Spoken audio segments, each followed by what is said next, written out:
Alam mo, YouTube channel, last ko naman siguro po. Wala lang, kichika lang. Itong routine ko, nagpa-fry ako ng kusino na yung mag-ina.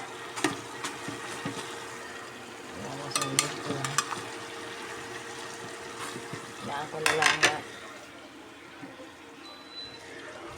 Kwento ko lang kasi yung sa sa Dubai no, nasa bus station kami. Pilipinas siya. Kabayan. Nandito na kasi ako sa story. May kinasumbong siya sa akin. Kasi chika-chika nun, mga kabayan eh. Pagka nagkaanohan kami sa labas, yung mga papasok, pauwi, sa Quebecer, minsan sa labas kami kasi malamig din sa loob eh. Mga waiting, waiting shed na doon ka mag-aabang, may aircon. Mayaman ng Dubai. And then, may Pilipina doon, nakachika-chika kami. Kaedad ko, sabi niya, alam mo, miss, kabayan, alam mo, nakakaasar yung kwento niya. Sabi niya, bakit? Sabi ko, ganun, may kukwento ako sa'yo. Ako nang gigigil. Sabi, bakit? Napaka-traidor talaga nung kapatid na babae sa Pinas, nung ate niya. Hindi ko alam, basta magkapatid sila. Abing ganun yung kwento niya, nakalimutan ko. Ang kabit daw yung husband niya, hindi alam nung ate. Hindi alam nung kapatid. Panay ang bilin, o kuya nga, sama kuya mo, tingnan mo dyan, ganyan, ganyan. Na yung ate, sila, dalawa, nagsasama.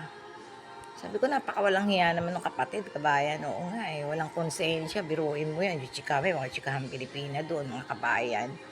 Napakademonya daw ng kapatid, ganyan. Walang konsensya sa ating niya o kapatid niya, o sino matanda. Tapos, chika-chika namin, tinuro niya yung bahay.